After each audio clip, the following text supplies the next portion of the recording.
Okay, let's get started. Remote students, can you hear us? Just give me a thumbs up. Yes, sir. Okay. Yes, Prof. Thank you. All right, good morning, everyone. I'm glad so many made it, despite the fact that it's 8 a.m. We have quite a few of these, unfortunately. I don't know why they put us at such an early hour. So I hope you had a nice weekend. We're going to talk about capital accumulation and returns to capital today. But before we start, I want to give you a little bit of an overview of how this fits into the larger picture of what we're doing this week and next week. So today we'll talk about the Swan model. And that's a model that tries to explain income differences across countries using capital as the crucial explanatory variable. So physical machines. So how much capital has a country accumulated? And we'll see when we look at the empirics that the model is pretty good at matching some of the data, but it's not perfect. There is variance left to be explained. And it's the evidence that we have, at least from what we're going to see in the lecture today, is correlational evidence. And towards the end of the lecture, we'll introduce the idea of poverty traps that you've already seen a bit in the readings. That's going to come up again and again throughout the course. I'll show you a more formal version of it. And so on the empirical side, one prediction of the Solo model is, and it's really kind of baked into the assumptions, as you'll see, is that the returns to capital in low-income countries are pretty high. And that was the core message of the paper today, or the question that the paper asked: is it really the case that these returns are high? So the Stemel paper that you read, that's a classic study that shows that returns to capital in Sri Lanka, in that case, really are quite high. So we'll talk about that paper, and hopefully we'll have a surprise guest. And then on Thursday and next week, we're going to continue this discussion with the following reasoning. If the returns to capital are high, there should be a market that makes capital available to micro entrepreneurs, right? If there are such high returns, somebody should want to give loans to people to capitalize on the high returns to capital that they have. And there is, in fact, such a market, and that's microfinance. And so on Thursday, we'll talk about microfinance and ask whether that has fulfilled this promise that there should be such high returns. And the answer is going to be probably not, actually, for most people, perhaps for some people, high skill entrepreneurs. And so that's going to lead us towards the idea of capital misallocation. So it could be that one reason why some places are poor is that capital isn't allocated efficiently. And then next week, we'll shift gears a little bit and turn to another factor that could make people less productive in the businesses that they run, and that's risk. Okay, but now let's talk about the Solo model. So this is a classic model in economics. It's a workhorse model in macro. It was developed in 1956 simultaneously by Robert Solow at MIT and Trevor Swan, who's an Australian economist. And Trevor Swan sort of unfortunately got written out of history a little bit. They really came up with a very similar idea. And for some reason, Robert Solow's model was much more used, and he got a lot of the credit for it, but Trevor Swan's work was very important. And that's been acknowledged even by Robert Solow, but I want to make sure that we don't forget him. And the goal of the model is to explain income differences across countries and differences in growth rates using physical capital. And by capital, we mean machines, physical infrastructure, factory, and so on. And one thing that's important to note as we start talking about this model is that, of course, all models are wrong. Some are just more wrong or less wrong than others.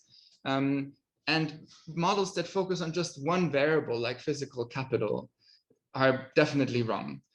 So we're not saying, of course, that this is the only thing that matters, or even that it's the most important thing that matters.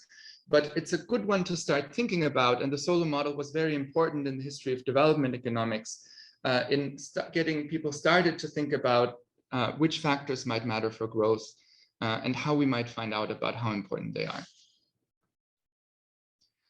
Okay, so the model starts with the observation that poor countries have comparatively less physical capital than rich countries. There are just fewer machines and factories and so on in poor countries. compared to high income countries. And the question is, how did that capital get to the high income countries and not to the poor income countries? And is the capital perhaps responsible for the fact that low income countries have that low income? Okay, so let's get into the model. We'll talk about the assumptions. So there's a production function in aggregate terms that looks like this. We produce output Y as a function of physical capital K and labor L. And we're going to assume that this production function has constant returns to scale. What does that mean? That means that if you multiply each of the factors of production, in this case K and L, by a constant Z, then that gives you the same answer as multiplying the whole production function by the factor Z. So that's constant returns to scale. That's important because it allows us to express the function in per capita terms. So we can divide everything by L on the left-hand side, and that's the same as dividing the factors by L on the right-hand side. So Y over L is the per capita output, and then K over L is per capita capital, L over L is per capita labor, so that's one. And then we can write the same function in per capita terms. So small y is per capita output is now a function of just small k per capita capital because we've standardized it by the labor. So that's just a preamble. The core assumption of the Solow model is decreasing marginal returns. It's also called diminishing marginal product. What does that mean? That means that each unit of capital produces less output the more capital you already have. And the intuition behind this is that capital is first put to its most productive use. If you have some money available to put into two businesses, you're first going to stick it into the one that is going to produce a higher return, and only later think about the other business. That's the reasonable assumption, I think, behind decreasing marginal returns. And in concrete terms, the model uses the Cobb-Douglas production function that many of you will already know. Raise your hand if you've ever heard about the Cobb-Douglas production function. Okay, very good. So this is what it looks like. FKL is A times K to the alpha, L to the 1 minus alpha, where alpha is capital share of national income. That's usually assumed to be a third. And 1 minus alpha is the labor share of income. And A is total factor productivity. Does anybody know how that gets measured empirically? Or what's also another name for that? So it's often called the Solow residual because it's the residual in the regression when you take out capital and labor and the other parameters. Okay, so we can turn this production function into per capita terms, again, by dividing by labor. So then we have A times K over L to the power of alpha, L over L to the 1 minus alpha. So we get this expression on the right, per capita output is just A times K to the alpha, where K is per capita capital. So that's what this function looks like as a function of capital. And you can see the decreasing marginal returns. It's a concave function. As you add a unit of capital over here on the right, where you already have quite a lot of capital, the increase in output is relatively small. If you're down here where you have very little capital, the increase in output when you add another unit of capital is comparatively larger. And we're going to assume that L and A are constant. That can be relaxed, but for the moment, that's a good, simple way to think about the model. Okay, so we have a closed economy. How do we get the capital that we need for production? The answer is that we produce it ourselves. And specifically, in each period, when we produce output Y, we can decide whether we want to consume that output or reinvest it. And if we decide to invest it, then in the next period, that investment is going to turn into capital, which we can then use for more production in that period. At the same time, not all the capital is going to survive.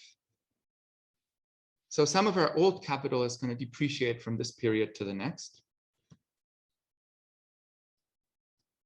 And that, if you put those things together, that gives what's called the law of motion of capital.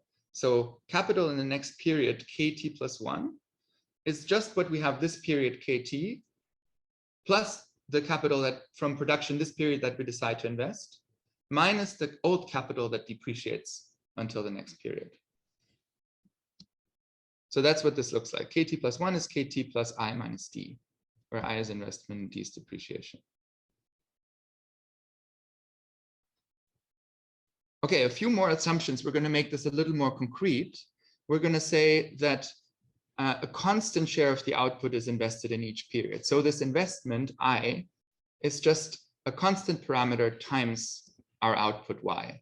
And the book that you read calls that gamma. It's often called S, to find maybe a bit more intuitive, but I'm going to stick with gamma so that the lecture is parallel to the book.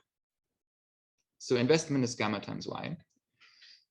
Similarly, we're going to assume that a constant share of capital depreciates in each period. So depreciation is just a rate of depreciation delta times the capital that we have, K. And so if we substitute this into the law of motion of capital that I showed you on the last slide, and then substitute in the production function as well, that gives us a more specific version of this law of motion of capital.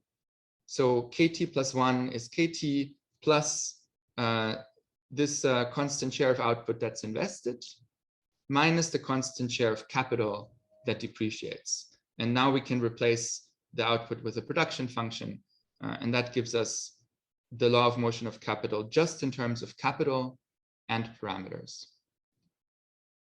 A different way of writing this is to define delta K as the difference between this period's capital and next period's capital. So it's your capital growth or decrease, KT plus 1 minus KT. So then you can just write delta K is this expression on the right, the share that's invested from production minus the share that depreciates. That's your change in capital.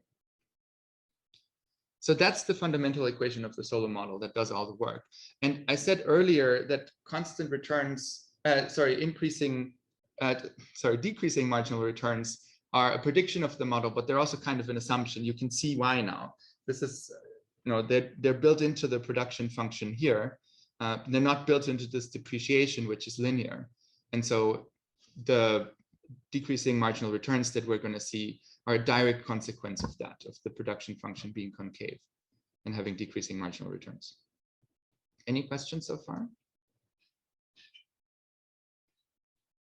Okay. All right, so let me tell you a little bit about the graphical intuition of this model, and that's going to lead us to the main implication. So I'm showing you the law of motion of capital again at the top here, and then the production function at the bottom as a function of capital. So let's put in lines for each of these two terms that we have on the right-hand side. We'll put in first a line for what you invest. So that's just the production function multiplied by a parameter that's smaller than 1. This gamma is somewhere between 0 and 1, how much you decide to save and invest. And so that's just going to squish down the production function, right? So it looks like this yellow line. Then secondly, depreciation we've said is linear, right? It's just how much capital you have times a parameter that's also between 0 and 1, delta. And so that's just going to be a straight line with a slope that's smaller than 1, right? And so that's this green line here. And so you can very nicely see the core implications of this model from this simple graph. If you start with a level of capital that's to the left of the point where the yellow and the green lines intersect, what's going to happen? The yellow line is higher than the green line in that point. So that means capital from this period to the next is going to grow, right? We're subtracting the green from the yellow. So we have a positive difference. This delta K is going to be positive, yellow minus green. And so that means next period we have more capital. What happens when this period turns into next period? We have a little more capital from last period. We're going to produce again. What happens now? Let's say we've moved over here with that additional capital that we produced. Now the yellow line is still higher than the green line. And so again, we're going to have a positive change in capital from this period to the next. And so on until we reach this point in the middle where the two lines intersect, and we're going to stay there. But that's the steady state level of capital. Conversely, if we start over on the right of this intersection, The green line is higher than the yellow. So when we subtract it, that difference is going to be negative. And that means that the economy shrinks. So we have less capital next period than we had this period. So we end up, let's say, over here, a little bit to the left of where we started. What happens now? We produce again, but again, depreciation is high and our production is a bit lower than that. So again, we're going to have less capital left over for next period than we had this period. So the economy is going to shrink again. And we're going to converge from the right now to this point where they intersect. So inevitably, in both cases, we end up in the middle over time. In the long run, we converge to this point where they intersect, and that's called the steady state level of capital in this economy, KSS. Okay, so this is called conditional convergence. Let me tell you what that means and how we get there. So we've just seen that we can compute a single steady state level of capital, KSS. Let's do that mathematically now. So based on this law of motion of capital that I showed you, how can we show that there's a single steady state? So in the steady state, we know that the change in capital from one period to the next is zero, right? So we can just set that left-hand side of the law of motion of capital to zero, this delta K, because capital doesn't change over time. And we can then substitute that into the law of motion and solve for the steady state capital. So I've set the delta K to zero on the left-hand side, and on the right-hand side, I've set, because we know that delta K is zero, the KT is KSS, right? It's the steady state level of capital. And so now we have an expression here that's just KSS and parameters. So we can solve for what the steady state level of capital is just in terms of parameters. So let me walk you through that. We're first going to bring the delta over by dividing through it. Oh, sorry, we're going to bring the delta KSS over by adding it to the left-hand side. Then we divide by the delta, both sides. And then we divide by K to the power of alpha. Yeah, so we subtract, the left-hand side becomes 1 minus alpha in the exponent, and it disappears on the right-hand side. And now we can raise everything to the power of 1 over 1 minus alpha. When we do that on the left-hand side, we'll have just KSS left. And when we do it on the right-hand side, we just raise the whole thing to 1 over 1 minus alpha. So that's what that looks like. So that's the steady state level of capital. And notice that what's on the right-hand side here is just parameters. These are all given, right? It's total factor productivity, the rate of investment, the rate of depreciation, and the capital share of income alpha.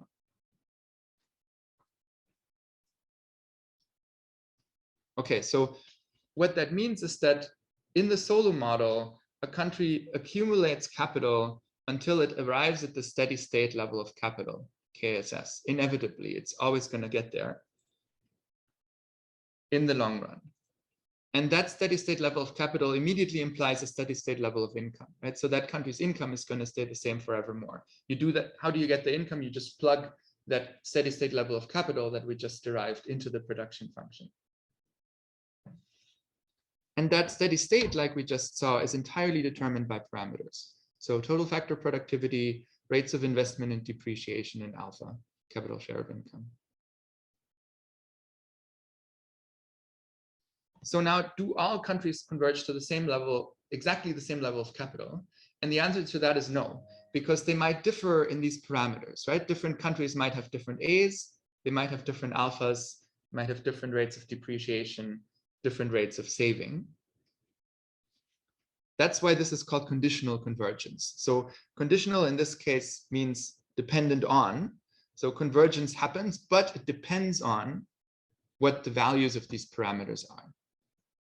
Yeah, if all countries were to converge to exactly the same level of capital, that would be called unconditional convergence, like where the number is the same. Here, that's not the case. They're going to converge to different levels of capital, but they're conditional only on these parameters. In addition, the model predicts, and we saw that a little bit in the graph earlier, that countries that have lower income, so that are farther away from steady state, have higher growth rates. And the way to see that is, maybe we can look back at our graph. So the difference between the yellow and the green line is larger over here than it is over here as you get closer to the steady state, right? So a country that starts out with this level of capital has a very high difference, a very high delta K. So that country is going to grow quickly. And as it moves over to the right here, you can see that this difference becomes smaller. So the country is going to grow more slowly as it approaches the steady state level of capital. So that means that poor countries are going to grow more quickly. In other words, returns to capital in developing countries should be high. And that's the question that we're going to address in the paper that you read. So we're going to call that prediction 2. Okay, so now let's turn to the empirics. These are pretty strong predictions, conditional convergence and higher growth rates for low-income countries. Do they correspond to what we observe in the data? And there's two ways of looking at this. There's sort of an old macroeconomics way using cross-country regressions, and I'll talk about that for a second. And then there's a more modern way that uses randomized experiment like the one in the paper that you read that gives us better causal answers. So let's start with the quote unquote old way or the macro way. There's a well-known paper by Greg Mankiw and colleagues that tests the predictions of the Solo model using cross-country data. They take income and growth data from 98 countries in the period 1960 to 1985. And they regress income in these countries on investment. That's the core element of the regression, and they control for depreciation and other parameters in the Solo model. I've showed you a simplified version of the Solo model. The full version of the model contains parameters for population growth and so on. Don't really change a lot about the intuition, but they're important for matching the empirical data. And so the question is, how well does investment explain differences in incomes across countries? And the answer that they get to in this paper is reasonably well in the basic model. So the R-square of that regression that they run is about 0.59. It's about 0.6. So they're calling that a pretty decent fit. I think that's right. Like that's okay. And then they augment the Solo model with human capital as an additional variable. So instead of just capital and labor, they also include human capital. And when you include that, the R-squared goes up to about 0.8, 0.79. So about 80% of the variance in income across countries is explained by an augmented Solo model that includes these three factors of production: capital, labor, and human capital. This paper is in a folder on the website called Non-Required Readings. It's very easily understandable. It's a nicely written paper, so I recommend it. Okay, so they're saying the Solo model does a remarkably good job of fitting the cross-country data. In that regard, they also find that low-income countries really do have higher growth rates than high-income countries. So that's this prediction 2 that we just talked about, that comes from the higher difference between output and depreciation on the left-hand side of that graph. So that supports the second prediction. Okay, so the model fits the data reasonably well, but note that this is purely correlational. We can't really be sure there's a causal relationship here. It could be that there's a third variable that increases the income of countries, and then that income is turned into capital. So causality could run exactly the other way. So how could we get a causal answer to this question, whether investment in capital really does increase income? And so ideally, we'd like to run an experiment where we randomly give some countries extra capital and not other countries, but that's an experiment that's very difficult to run, probably impossible to run. But we can do it for individual entrepreneurs. And so there's a literature that does just that. Cash transfers has become an important part of development economics. And the paper you read is one of the first papers in this literature, published in 2008 in the Quarterly Journal of Economics by Suresh and colleagues. So the goal of that paper is precisely to estimate returns to capital for micro entrepreneurs in Sri Lanka. So we'll talk about that paper next. But before we do, does anybody have questions about what we've talked about so far? Sort of basic Solo model questions.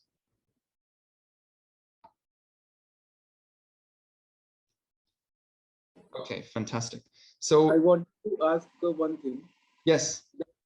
So the model predicted, I mean, uh, the model was very much off because it predicted that half of the countries will be like uh, better than USA in terms of like growth, and Yeah. there were two countries. So, I mean, my question is that uh, is there any kind of way to make sure, judge the model that okay, so if it like crosses this threshold, then it is better or something.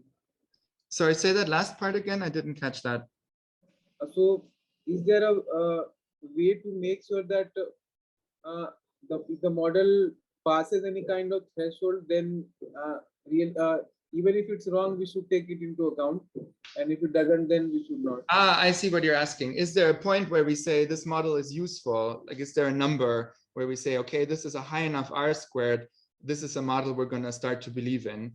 I don't think there's a defined threshold where that happens. I think it's sort of a judgment call. You know, in the paper that I just talked about, the ManQ paper that's on the website, they just say 80% of variance explained. That's remarkable. Especially because you have some measurement error in the data that's going to mechanically decrease how much variance is explained. But there isn't sort of a threshold like there is for p-values where we say, okay, that's a high enough percentage of the variance explained for us to believe in the model. So I don't think that exists. You know, people have argued even for p-values, it shouldn't really exist.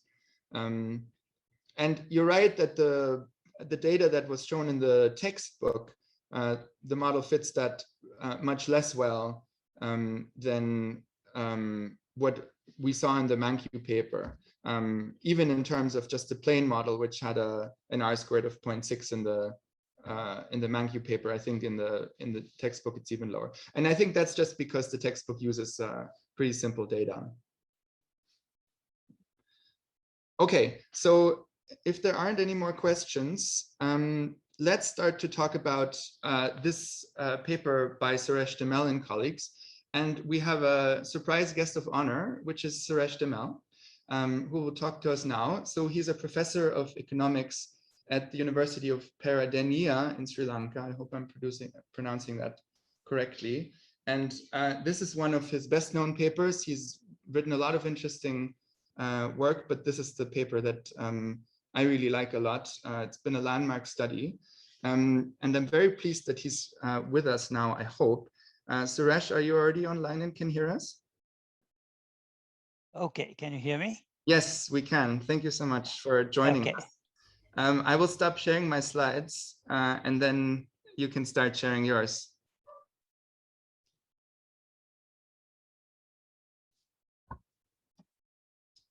Suresh, where in the world are you? Are you in Sri Lanka? You're there. Okay, great. Thank you so much for joining us. You're welcome. Thank you for inviting me. Okay, can you see my presentation? Yes, we can. Okay. So thanks for inviting me, Johannes, for this class. And so good to see all these students who are doing development economics. And so I'm Suresh Demel. I'm from the University of Peradeniya in Sri Lanka. And so I understand that what you are looking at today is very much on the returns to capital topic. And so there is some work that I have done. And so I think that's why I was invited to do this part of the lecture, which is looking at the returns to capital in micro enterprises. This is work that I've done in Sri Lanka, together with two joint authors. A lot of my work actually has been with them and some others as well. David Mackenzie, who's at the World Bank, and Chris Woodruff, who's at Oxford. He was actually at UCSD when we were doing all of this stuff and now has moved to Oxford. Okay, let me just quickly give you an overview of how this time will go. So I don't know to what extent you're familiar with the idea of randomized controlled trials, or what we call field experiments, using these randomized methods. I'll just very briefly give you a quick introduction to that, and then go into looking at the actual experiment with micro enterprises that we did in beginning it in 2005. And that's the paper that was published in the Quarterly Journal of Economics in 2008. We will then, so I will spend most of my time on that. We will then open up for some question and answers, maybe. Let's see how the time goes. And then we will actually open up I'll bring in some additional research questions that we have that have come out of the whole project. And just to give you an indication that it's more in terms of actually showing that when one does this kind of research, it just as much as it answers certain questions, it also actually throws up a whole lot of new questions. And so how possible is it to find answers to those questions? And so let's see if you have time. I'll just talk about some of that as well, just as an indication of how the kinds of things that actually happen when one does research. Okay, if at any point something happens either to my video or to my audio, please just let me know.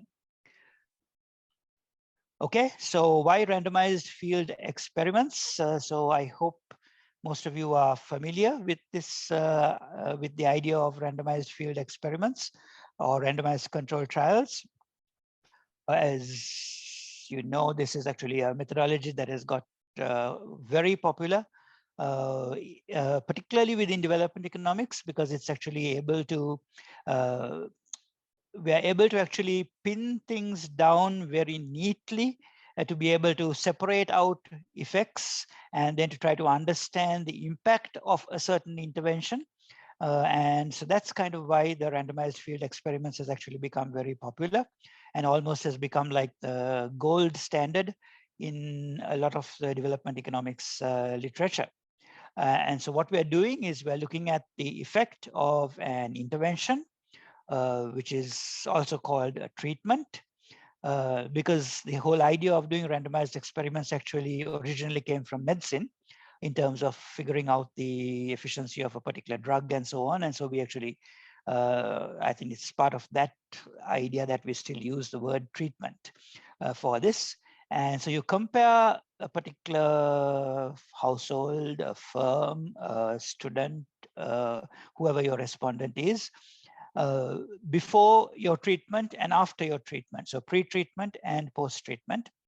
And in order to be able to actually know whether the reason for changes from pre-treatment to post-treatment was actually because of the treatment, we actually have a treatment group and a control group. And so there's a comparison across the two different groups, the treatment group versus a control group comparison. And it's actually conceivably possible to have several groups receiving different kinds of treatments, or almost like different levels of treatment as we go along.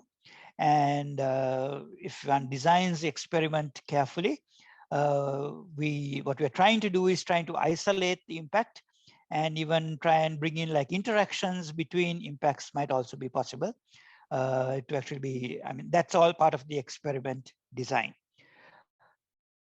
So the idea of doing these randomized field experiments was actually has been around for a while and has got very popular.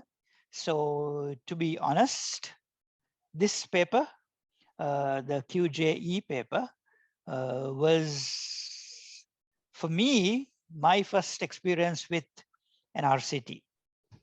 And so it was very interesting for me personally, because I was trying to figure out how you actually implement treatments and so on. So as you saw, this is three of us, a group with two other co-authors that actually did this. And so we would sit and be scratching our heads trying to figure out how you actually can implement this kind of treatment of having a capital intervention in a micro enterprise kind of setting. We'll come to that in a moment. And so just the experience itself is actually has been very interesting for me personally. And I mean, I've personally have learned a lot about RCTs, and everything that I've done since then has also been very much in the RCT format. I'm a fan of RCTs. And as I think hopefully all of you know, it's essentially this methodology itself has almost won credibility, has won a lot of attention with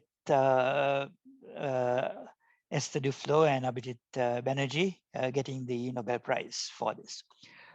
So this approach is very, I mean, if you design the experiment well, one can actually try to have a very neat experiment going. Now, there are people who have brought up various objections to the methodology. And yes, certainly there are limitations, but I think it seems to be about the best that we have, in my opinion. There may be others who think differently. Okay, so with that background, let's get down to our the experiment that is contained in the QJE paper. So this was actually a project that started off in 2005. So we're talking about something that was like over 15, 16 years ago. It started then, and I can't actually say that it ended in 2008, but the initial experiment was kind of designed to end in 2007, and then we went on until 2008. But there is more that happened after that, and I'll come to that in a moment. But the research question that we were after was like, what are the returns to capital in small scale enterprises? And so we were really thinking small scale enterprises, and you will see how small scale the small scale is. And in order to measure the return to capital, what we are trying to do is actually have the equivalent of a helicopter drop of capital. Right? It's almost as if like you have all these enterprises on the ground, and so an exogenous increase in capital stock. So where we provided grants to enterprises, that was the intervention. And then we looked at as part of the research project, and then we were looking at how things following up these enterprises over time to see how they fared since then. Now, this was done in the backdrop of the Indian Ocean tsunami of December 2004. If you remember, that was December 26th, I believe, was the date of the tsunami. And so we had quite a lot of destruction along the coastal areas of Sri Lanka, as in many other countries in the Indian Ocean, including places like India and Indonesia and so on. And so we have selected 3 areas: Kalutara, which is on the western coast of Sri Lanka, and Gaul and Mathura, which are both on the southern coast of Sri Lanka. And so 3 districts it says southern, it's actually southern and western Sri Lanka. And we began with something like, I think, 659 firms at the beginning. But then for various reasons, we had to drop 41 of those firms fairly early on, right after the baseline itself, because there was sometimes no evidence of actually there being a firm. We were looking at existing firms, not people who are just coming into the micro enterprise sector, but we were looking at people who are actually already running an enterprise. And so we have these 3 areas. And the sample was drawn from a block-to-block census in selected what we call GNs. The GN, the Grama Niladari division, is the smallest administrative unit within Sri Lanka. And so we selected certain GNs, and I'll come to how we selected these GNs in a moment. And we found, in a sense, that given these three areas, the Kaltura, Gaul, and Matra, we had some enterprises that were directly affected by the tsunami. Now, directly affected means that actually they actually lost some of their assets, or their building was affected, or basically there was a direct impact of the tsunami, a physical impact on the enterprise. The indirectly affected enterprises were those who actually didn't lose any assets, or building was not affected, but whose market was affected. So in that sense, they were indirectly affected. So you might say they were directly, but there was no loss of assets in terms of what actually happened. And we also had firms that were somewhat inland and therefore not affected. And you'll see a map in a moment where you can see the distribution of these enterprises. And so one of the things that we did is we tried to actually split our sample in all three districts across three zones: the directly affected by the tsunami group, an indirectly affected, and a not affected group. And they were surveyed first in April 2005. So just 4 months after the tsunami. And then we followed them up quarterly for 2 years, 9 rounds. And subsequently, we did another 2 more rounds with them every 6 months for a third year, 11 rounds. Because we were interested in looking at some long-term impacts, we've actually done more than this. And I won't talk about the rest of that, but essentially this paper, the QJE paper, actually ends at the 9th round. So we are only talking about 2 years of data that we did for this particular paper. But there is other stuff that we did looking at things, how things progressed beyond that. And so if I have time, we'll talk about that later on. But after 5 years, we carried out 2 more surveys to see where things stood.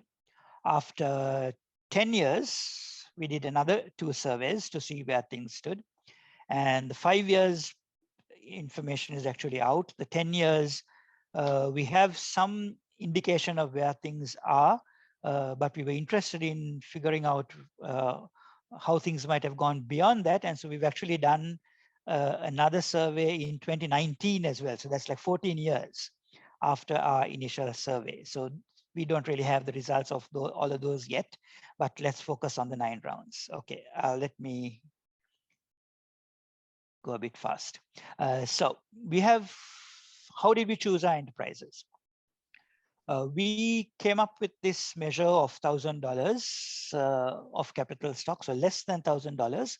The equivalent in Sri Lankan rupees was about 100,000 at that time at the baseline, excluding land and building. So this means mainly whatever machinery and equipment and all of that that they have in the enterprise, as well as working capital, things like stocks.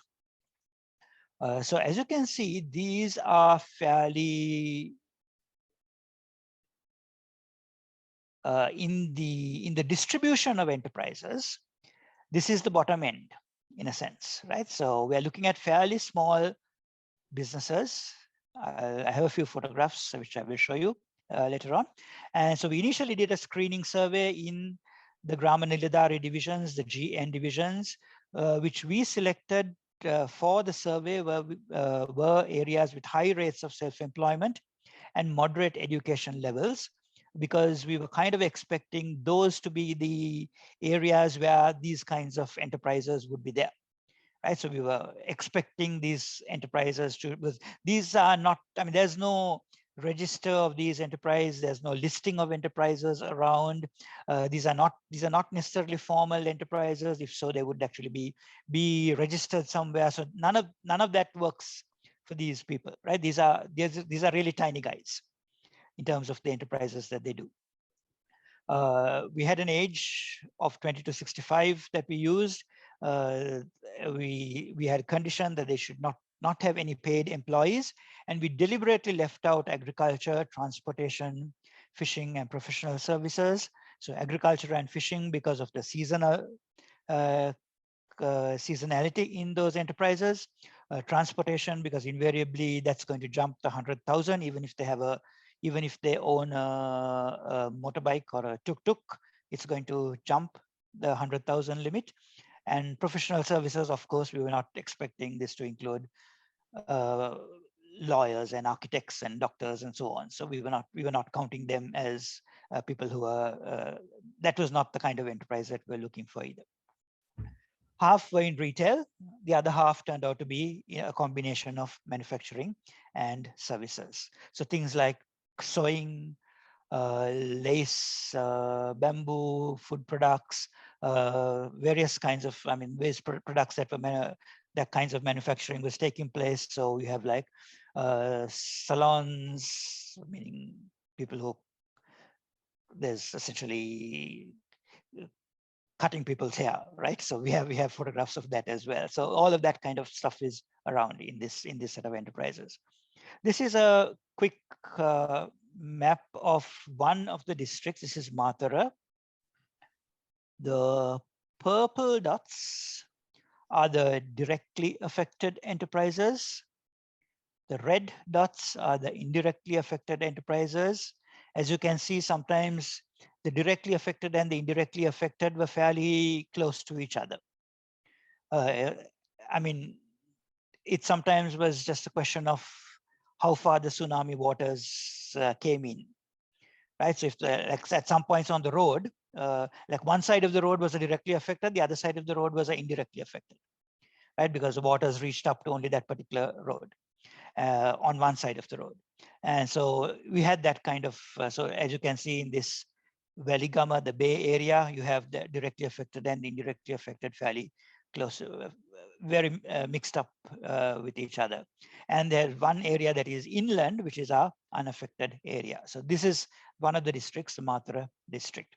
And this, for example, is one such example of an enterprise, right? Tiny retail shop, which this lady runs. And so I think this was a indirectly affected enterprise.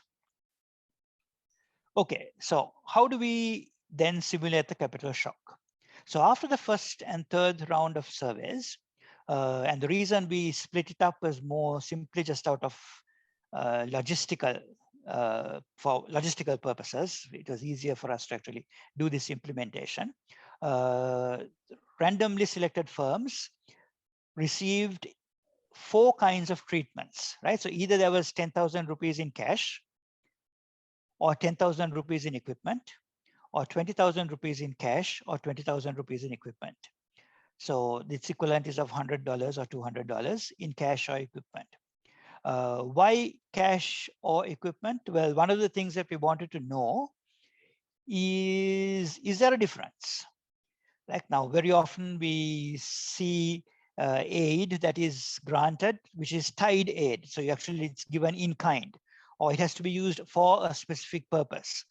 So that's what we were simulating in terms of the equipment. So it had to be equipment that was bought for the firms. In cash, actually, people just got cash. And they were told they can actually spend it in any way that they wanted to as well. The only thing that we did ask them was, when we come back and do a follow-up, please tell us how you used it. That's all we're interested, right? But it was open in terms of how they could actually spend the cash. And so the 10,000 and 20,000, remember our enterprises were capital stock less than 100,000. Right. And so that is one reason why we had to also select these really tiny guys, because we wanted a 10,000 or 20,000 injection into the enterprise to actually have an impact. Right. If we went with somewhat larger enterprises, then we would have needed much more much more of an injection to make it worthwhile or to actually see an impact. And so given that our firms were below the 100,000, so 10,000 or 20,000 was actually meaningful. So it's about 100%. The 20,000, that's the $200 treatment, is about 100% of the median capital stock and about the equivalent of 6 months of reported earnings. So that is a significant injection into the firm. $100 or 10,000 would be so about 50% or 3 months. So that's too is something that is actually that can have an impact. And again, why did we use grants rather than loans? I mean, we've run into issues where other people have told us, why did you actually give people grants, right? Because one of the things that we wanted again to see was that we wanted to actually get at the full distribution of firms. There are some firms at this level that actually don't want to take loans. So if we had forced loans, if we had forced it as a loan, then we would have automatically dropped a whole lot of enterprises out of it. And that becomes a kind of self-selection into the sample. That's just the fact that they're being willing to take a loan, right? So then, so there are a lot of RCTs that have actually worked with existing borrowers in an MFI, right? Microfinance intermediary. And so they are I mean, there are many such RCTs around. And so they are, again, the focus is on existing borrowers. So they have taken that initial step of being a borrower or being willing to borrow. And so we wanted to actually go beyond that and see, okay, what about the people who don't borrow, who don't want loans, who don't like loans for whatever reason? And so for that reason, we went with the grants option. So this is a sewing lady who got a cash treatment. She's holding the check in her hand. This is a bicycle repair shop, also got cash check, right? This is one of the salons, right? In Sri Lanka, it's also called a saloon, right? So this is the guy who cuts hair. So I think this is an equipment intervention. So this guy actually bought this chair that the customer is sitting on. And I think the hair cutting machinery that is actually the holding in his hand, I think both those were bought with the equipment grant. And this lady also bought the sewing machine, bought a new sewing machine. So people were actually allowed to go beyond the 10,000 or 20,000 if they wanted to. It's just that then they had to put in the extra money. And some people actually, a lot of people actually did that. So if they wanted something for 12,000 and they got only 10,000, that was fine. We still went with, I mean, we put in the 10,000, they could put in the extra amount. And but our intention to treat, in a sense, was the 10,000, right? That is how we've actually modeled it. Okay, so we had RAs who went with them previous day, went and told them if it was an equipment grant, they were told that they could actually buy 10,000 or 20,000 rupees worth of equipment. And so they could think of what they wanted for their enterprise. They had total freedom to figure out what they wanted to, where they wanted to buy it. And then the next day they would meet the RA at that particular shop in the market and then go and actually do the purchase. And that is kind of how the interventions were actually rolled out. The cash treatments were given out by check. Okay, main outcomes. So what did we see? That's so far was the experiment. We did see when we take both the cash intervention and the equipment intervention. So of course, equipment intervention means almost 100% of the grant was actually invested. The cash intervention, I think about 58% or so was actually generally invested in the firm. And so overall, we have something like about 75% of the grant was actually invested in the business itself. 2/3 was actually invested in working capital. So they were just buying inventories. They were just buying stocks for the business. We did see that the impact of the cash treatment is slightly higher than the impact of the in-kind treatment, but it is not statistically significant. The difference is not very significant. But this is one of the main takeaways. And so if there's one thing that you want to take away from this paper, it is the fact that profits on average increased by about a little over 5% of the grant per month. Right, so that means we are talking of, without any compounding, it's something like 60% per year, but if we actually compound it, it's something greater than that, which is a pretty decent return, right? Per year to get something over 60% is a pretty decent return. There is some heterogeneity or variation in terms of the kinds of marginal returns that show up. And so we've looked at some of those factors. And so we find that the returns are higher for entrepreneurs who have a higher ability, or fewer other workers in the household, or fewer household assets. These are just in terms of like liquidity constraints that they face. But it does not differ much with respect to risk aversion.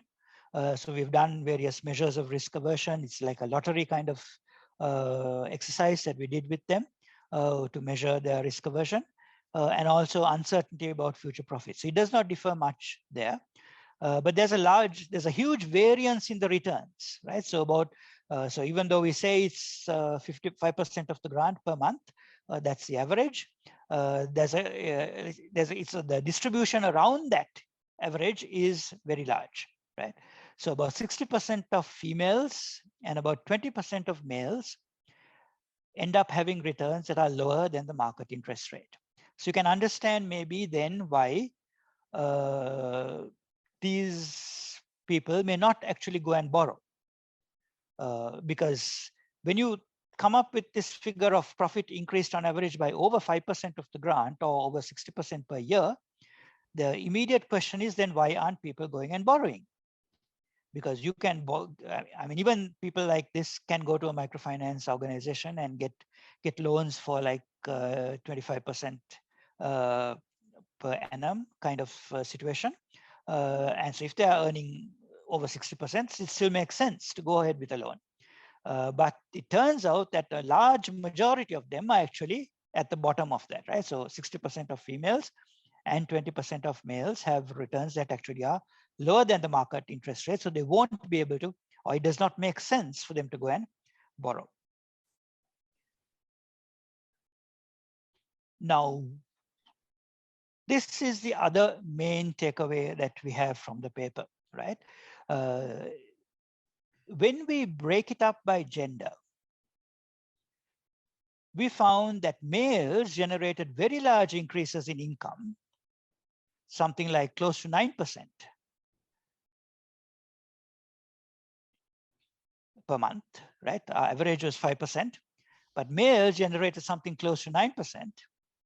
But females actually end up having almost zero return,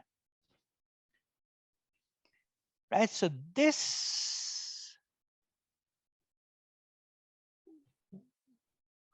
was something that we just did not expect, because it ran counter to a lot of what we generally have come to expect of the microfinance literature, right? Which is, if you take everything that has happened in Bangladesh with Grameen Bank and all of that, the general impression that we have is that the female entrepreneurs are very good borrowers.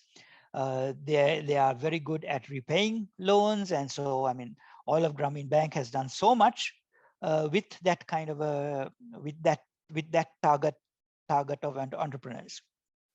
But one realizes is that a lot of that actually doesn't look too much at the enterprises that the people are running, right? They are looking at the there's a loan that's given out to a female versus male, and the females are very good at paying back. And so you automatically think that, okay, the females are doing well. But it actually could be that the females are just very good, are better repayers, and they may be repaying from actually something else. That's actually, so the household itself, what's happening, or the business itself, what's happening, we don't really know too much. And so this result itself was something that we did not expect. We never started this out as a gender project, but it actually threw up this very gender result, which got us thinking what was happening here, right? Why is the reason? What is the reason for this this huge difference? And I don't know whether we'll have time, but we've actually looked at the entire gender effect itself in a separate study, in a separate paper. And we have two possible explanations. And if possible, I will quickly come to that as well. So this is one of like the major results. So this is your real profits in terms of, this is actually one of the tables from the paper with respect to capital stock. This is where we're having this over 5% return, the 5.85. When we measure the profits using, that's just as where we actually have capital stock in there as one of our regressors. When we put capital stock in as the 4 different instruments of the treatments, we get this 5.16. When we adjust profits for the amount of hours worked that people are putting in, because there is, in a sense, this profits that we're getting is as a result of there being more capital in the enterprise, but also as a result of maybe people working more hours. So it might be actually a return to both capital and to more labor hours. And so we try to make adjustments for the additional hours that people maybe, the owners may be putting in. And that's the last two columns. And we still get something like a 5.29 and a 4.59 with two different kinds of adjustments. This is the results for when we break it up by gender. So you see that based on the treatment amount, so we have 1 unit of treatment, that's your, well, the $100 is the 1 unit. So for $100 input, we get an additional 8.04 in terms of the treatment, or with adjustment, it's a 7.78. So it's actually close to 8%. But when you interact that with females, so for what happens when you, for the females, is that the 8.04 gets pulled down. That's a minus figure there, minus 8.24, or the 7.78 gets pulled down by 8.60. And so that's where we are getting close to zero returns on the female enterprises compared to the male. Suresh? Yes. Can I briefly interrupt? Would you mind entering presentation mode? We have a bit of trouble seeing it here in Stockholm on the big projector. Oh, sorry. I'm very sorry. You had trouble all this time? No, this was the first slide because these are smaller numbers. Oh, yeah, I see. Right. Okay. Right. Great. Thank you. Is that better? Okay. Right. Okay. Right. Yeah, much better. Okay. Thanks. So this was the previous table. And so that's the 5% return that's coming in there. And this is the gender result. So this is actually discussed more in a different paper in the American Economic Journal Applied Econ, which is actually looking at the gender effects a little bit much more in a deeper way. Now, we've looked at different explanations for this, and I'll quickly give this and try to finish up here as to what might be causing the gender difference. And so we've looked at various issues, and the only two issues that kind of hold water or remain valid is what is an intra-household bargaining kind of story and the sector of activity story. And let me tell you what I mean by this. So we've seen that women tend to invest less in inventories and more in like large capital assets. That is one observation that we saw in the data, right, as to what people actually bought with their interventions. And so women are investing less in the inventories and more in these huge capital assets. So that was one observation that came out. We also found that returns are higher for investments that have been done in inventories. So women are investing less in inventories, which is also what's giving the higher return when you compare it with the lumpy capital assets. Now we separately have measures of intra-household bargaining. So essentially kind of looking at women's empowerment and decision making. And so we have females who are in more cooperative households, kind of more, where more cooperative decision making takes place. So more joint decision making taking place. Those females tend to invest more in inventories. And we know that investing more in inventories means a higher return. And so therefore they have higher increases in profits. Okay, I hope you get the logic, right? Females in more cooperative households where there is more joint decision making possible are investing more in inventories, and those inventories are then yielding then profits, which means females in less cooperative households are investing less in inventories and investing it in this lumpy capital asset, which is what led us to think then, is there some way that these women are actually choosing what they buy,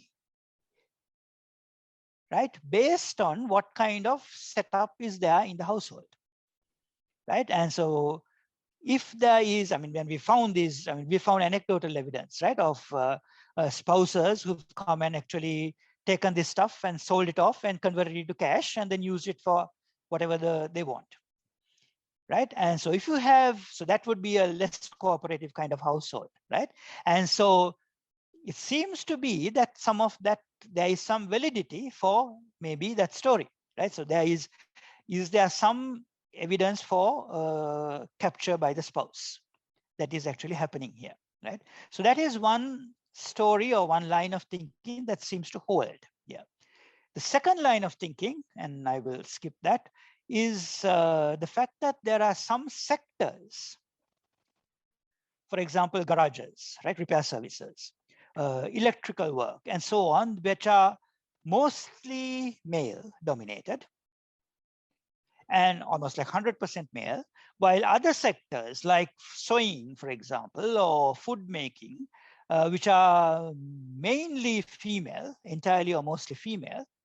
And it turns out that the returns in those sectors with heavy male participation as a sector happens to be higher, right? So garages tend to generate much higher return than making food. And for whatever reason, the women are able to move from that particular sector that they are in into this other sector, right? And so it could be social norms, it could be lack of experience in that sector, lack of capital at the time of startup, whatever it is, right?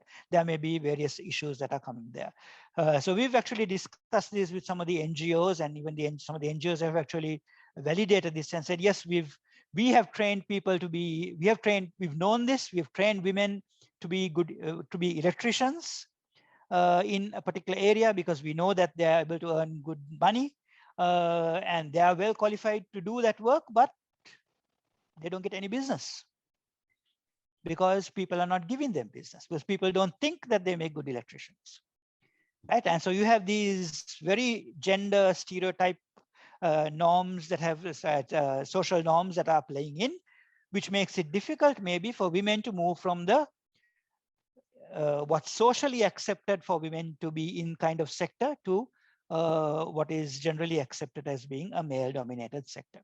So these are two things that actually come out of this gender side of the story.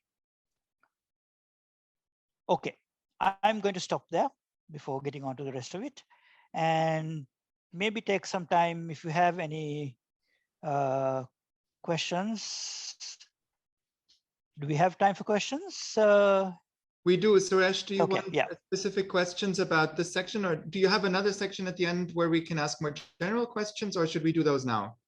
Maybe do that now, because what I'm going on to after that is just like just kind of telling where things continued after this. So great. Okay. Yeah. So yeah. all the students, each student came prepared with 2 questions, so they'll have okay. lots of questions. Okay. So I was wondering how you guys which companies got the $100 and which one got the $200. Was it like the bit smaller got the $100 and which one the little bit bigger companies got the $200? Totally random. Totally random. So that's part of the RCT. So it's just a random assignment. We don't target the 100 to a particular size and 200 to a particular size.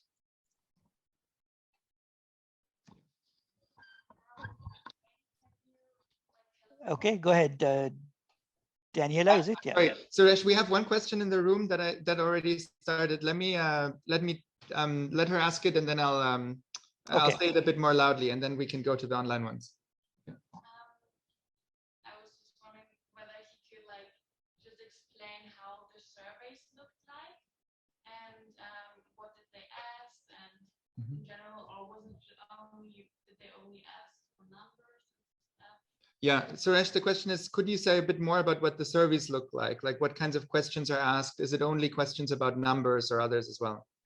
Oh no, there's lots of things. There's lots because we've done 9 rounds of surveying. So we've done we have household level information, we have household rosters, we have assets, we have some various measures of ability. They tend to be more structured. We have a few open-ended questions here and there, but otherwise it tends to be more structured in terms of the entire survey instrument. All the survey instruments, by the way, are online and available on my co-author's website. So even the data is available. So everything's actually out there.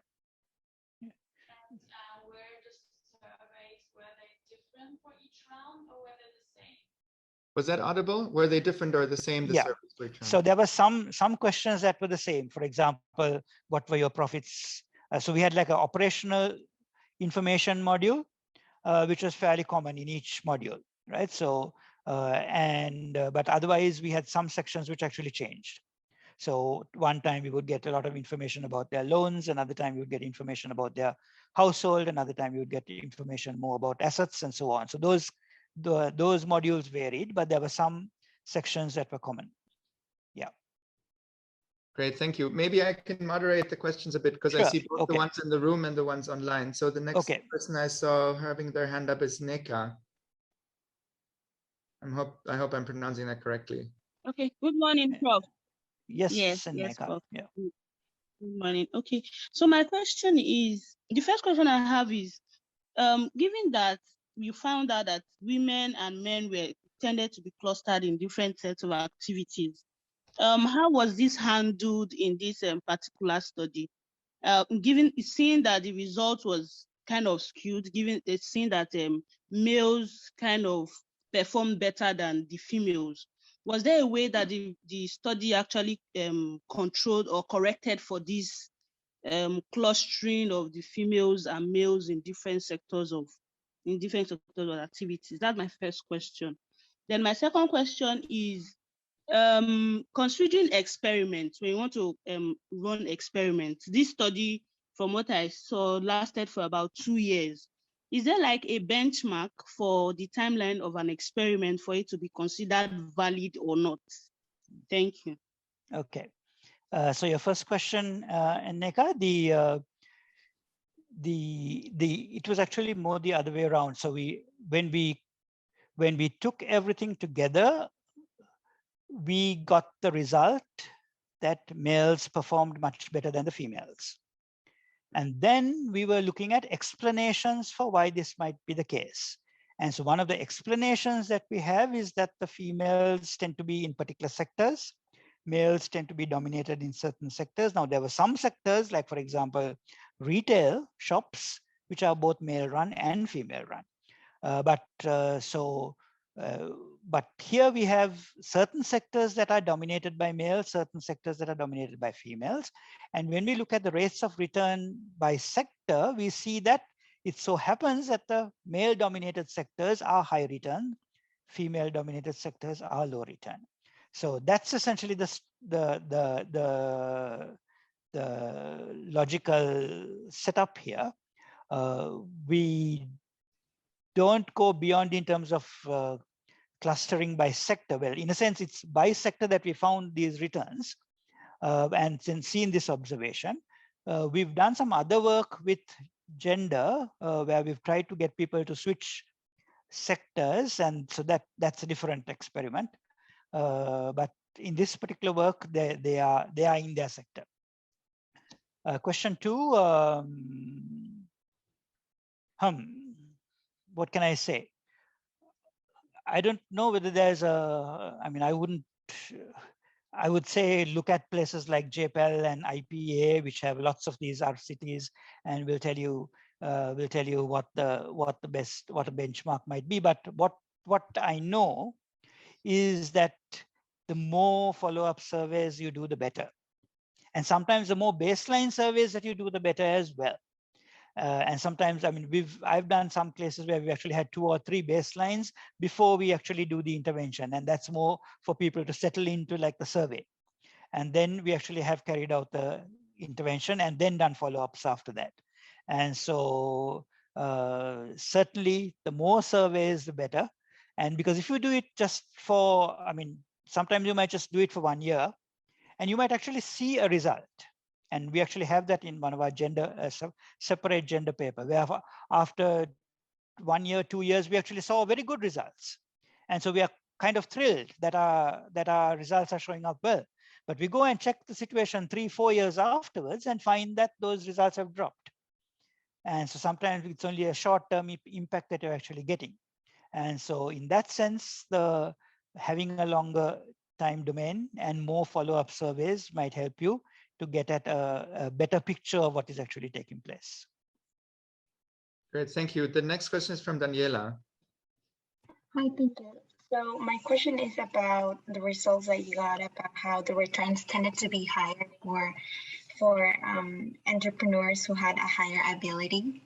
And I was curious to know if in this experiment, you also saw some of the investment going towards gaining more skills or investing in their human capital.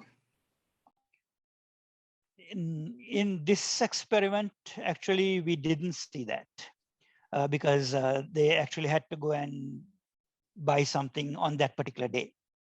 So it was not like they could actually take that money and go and invest it in a training program or something like that.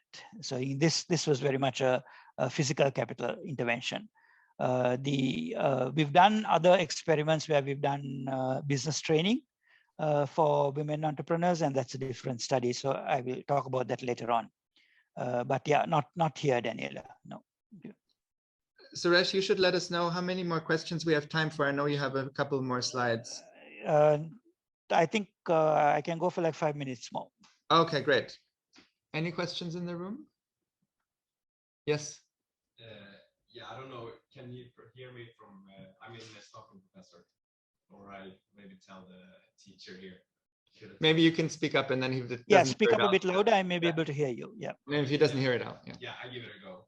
So I'm wondering in regards to the difference in genders, because obviously it's contextual matter and it's culture and could be gender discrimination even, and that linked to lack of education and opportunities based on gender.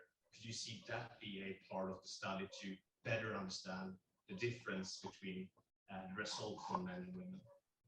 Was it audible, Suresh, or should I repeat it? I think so. So things like So for example, the education itself, we found that there weren't significant differences.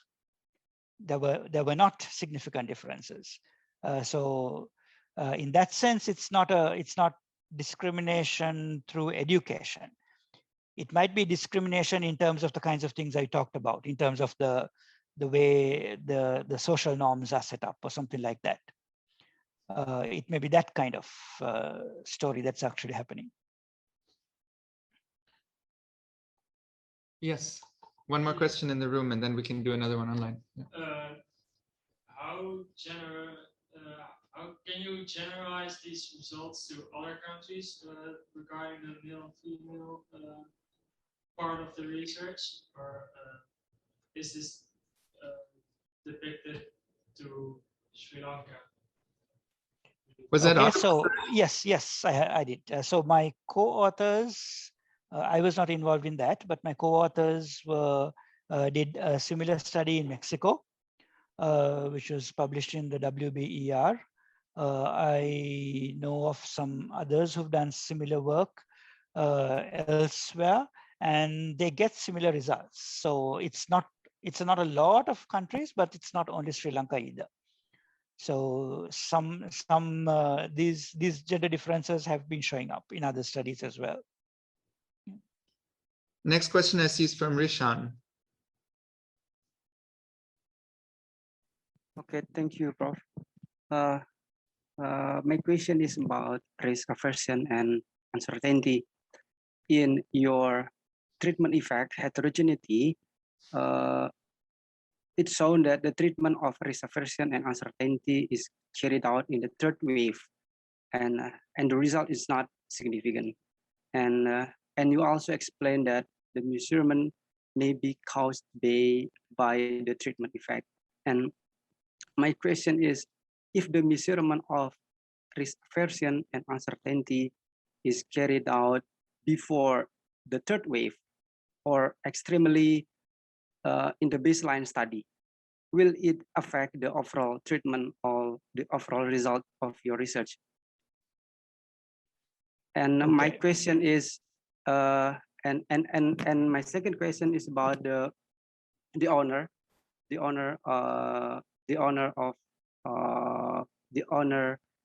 actually in developing countries, the owner often doubles as an employee, which is not recorded in the financial statements as an expense. In your paper, this is measured in the effect of treatments on outcomes in the table 2, I mean. But why it's not calculated in the treatment effect heterogeneity? Thank you.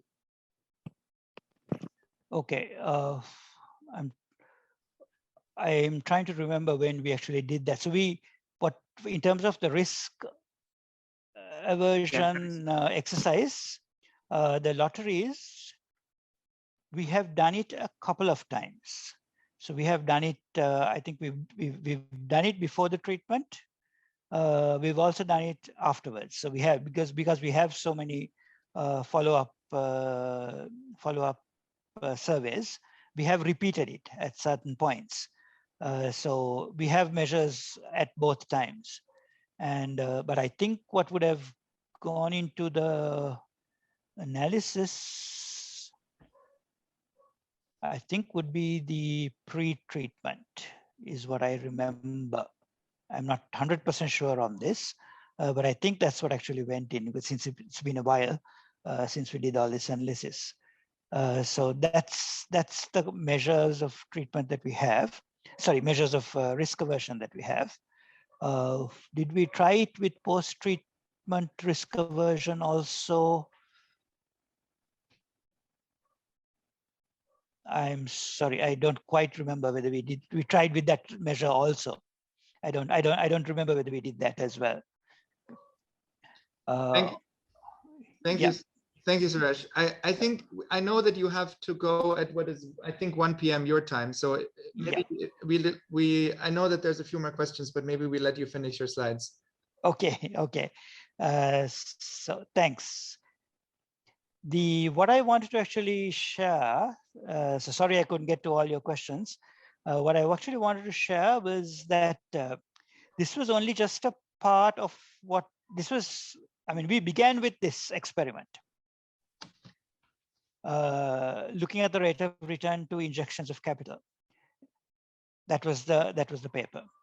But given the setting of the whole experiment, it also brought about some other interesting issues. So one of the whole issues, like we've already talked about, is the gender issue, right? So, okay, if there is this gender result like this, then why is that gender result happening at all? And that's the whole gender issues.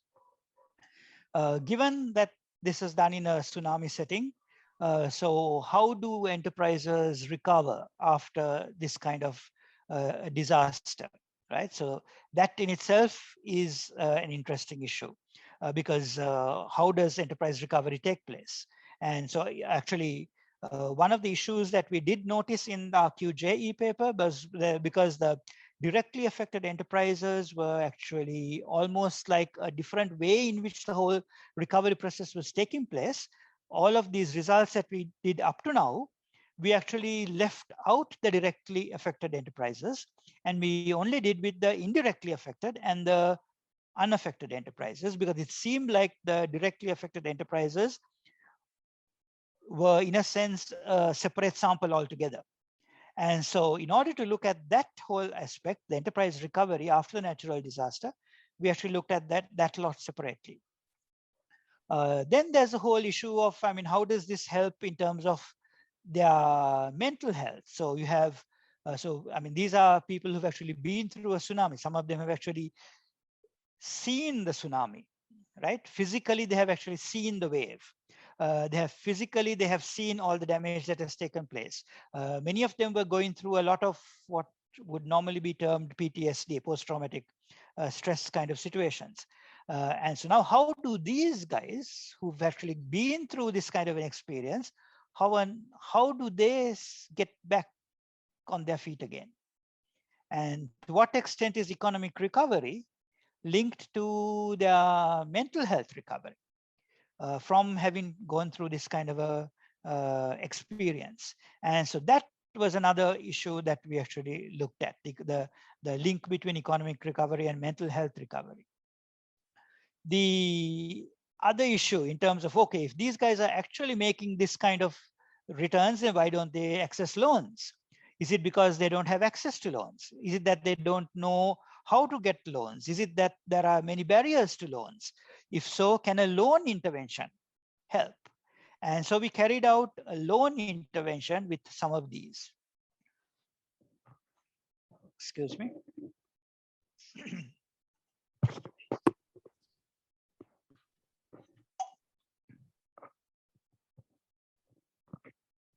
Okay, and then what are the long-term effects? So like I told you, that this is only 2 years of data, and then we went to look at 3 years and 5 years. What do we see after 5 years? And we actually, interestingly, saw that some of these effects actually played out even after 5 years. So some of the long-term effects were also there. So in a sense, it's, though you begin some research work with just one tiny part, it actually, since all these things are kind of tied to each other, it actually brings about an opportunity to actually look at these other questions as well. But also, it also throws up some other questions, additional questions. How does one measure profits in a micro enterprise?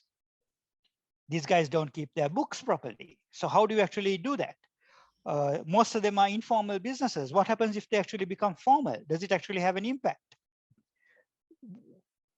What happens if they actually go through business training? One of your colleagues asked me about human capital. So what if there's business training?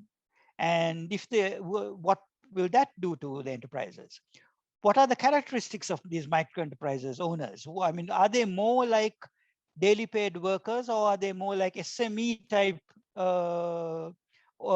businesses?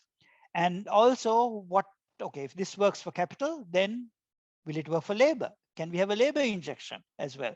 And so this actually led to many other interesting research projects as well.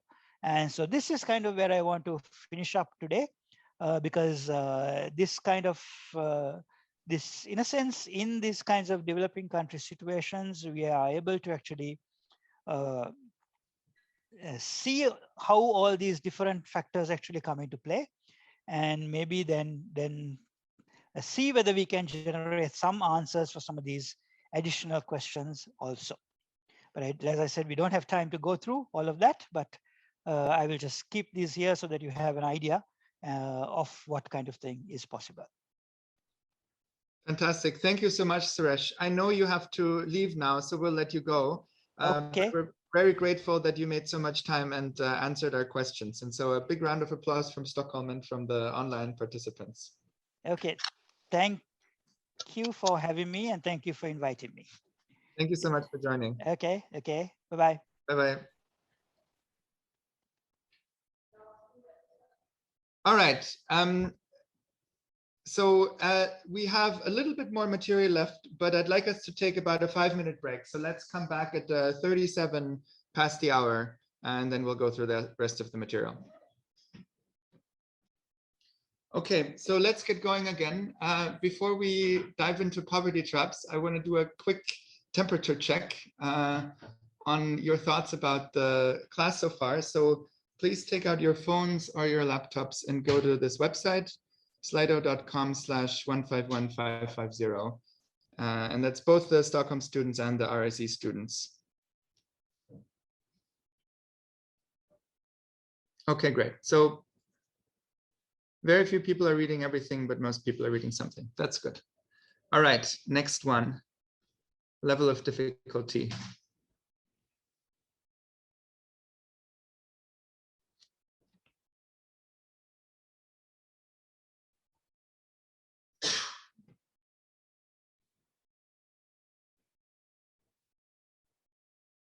Okay,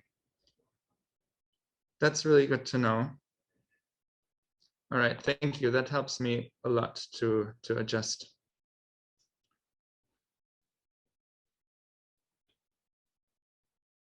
Okay, next one.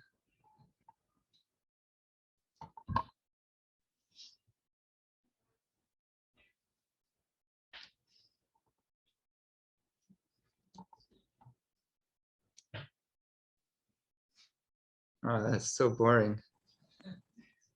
Sorry, Professor. What? Yes, Hussein. I have not access to slide.com because I am connecting with mobile, my mobile. You should be able to use your mobile. So if you have a browser on your mobile, you should be able to go to slido.com/151550. So if you just enter that address in your browser, slido.com/151550, it should work.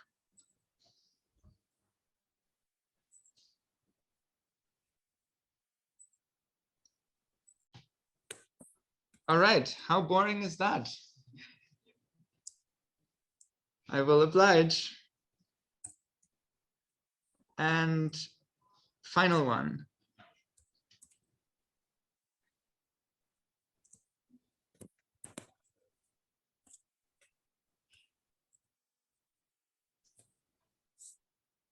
Can you see that? Can you see the options on this one? Yeah, okay.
Okay, fantastic. That's really great. Thank you so much. That really helps me. All right, let's go through the rest of the material. So I want to make a link from the solo model to poverty traps, because you saw in the first chapter of the book, and you'll see in the subsequent chapters of the book, that they're very interested in poverty traps. And I want to show you how that connects to the solo model. So what we've just seen is that the solo model says that the returns to capital in low-income countries should be high. And then Suresh's paper and his colleagues test this prediction in microenterprises in Sri Lanka, and they find that it's confirmed there. But there's also reasons to think why returns in these settings might be lower than what you might expect. Suresh gave a great example. If there's discrimination in the labor market against women or against their enterprises, that leads to lower returns. There could be other reasons: badly functioning credit markets, capital gets misallocated to away from the people with the highest skills and highest returns. There might be things like integer constraints. So it could be that the optimal size for your enterprise is 1.5 sewing machines, but you can't have 1.5 sewing machines. You can only have 1 or 2. And so that leads to a loss of efficiency.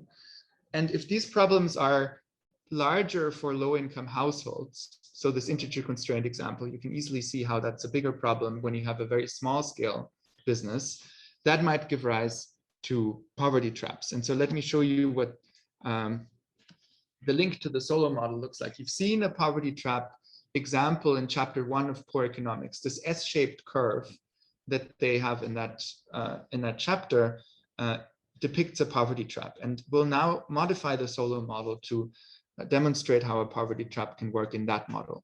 So a very simple way of doing this is to endogenize the rate of investment in the solo model. So endogenous means that the rate is determined within the model rather than taken as given or determined exogenously. It exists in the world and we just accept it. Here it's generated within the model. And so a very simple way of doing this is to say that maybe people who have little money have trouble investing a lot. Instead, they need money for subsistence. You need to put food on the table today, and so you can't afford to invest in your business. So we could have a situation where gamma can take one of two values. Gamma is the investment rate, remember, the rate of savings and investing in capital. We have a low rate as 1 if income is below a threshold Y star. And we have a high rate as 2 if income is above that threshold. And so the poor people don't manage to save a lot, invest a lot. The rich people, it's only the rich people who can invest a lot. And so what this will lead to is a model with 3 steady state levels of capital. There's a low one, a low stable equilibrium, an intermediate unstable one, and a high one that's also stable. And the people who start with an initial level of capital below the one that corresponds to Y star, they will inevitably end up in the low equilibrium. And the people who start above that level, they're inevitably going to end up in the high equilibrium, in the high steady state. So here's what this looks like graphically. This is the same curve that you saw, the same graph that you saw earlier, except now instead of 1 yellow line, there's 2 yellow lines. The upper one corresponds to the high savings rate, the high rate of investment S2. So that's the production function multiplied with this larger constant S2. The second yellow line at the bottom corresponds to the lower savings rate S1. So that's just the production function multiplied with a lower number S1. And this lower function, that applies when you start to the left of K star, when you have low level of capital. The higher savings rate S2 applies when you start to the right of K star with a higher level of capital. And so what happens when you start with a very low level of capital? This is the situation where the yellow line is above the green line. What happens there? Your business grows, or the economy grows in the case of a country. So you end up in this steady state. If you start at this intermediate level between KSS1 and K star, the green line is above the yellow line, so the business shrinks. You converge to this steady state. So in both cases, if you start below K star, you inevitably end up in this low steady state. If you start above K star, let's say we're starting between K star and KSS2, now the yellow line is above the green line. So our returns are higher than the depreciation. That means the business grows. We have more capital from period to period, and that's going to keep happening until we end up in this steady state.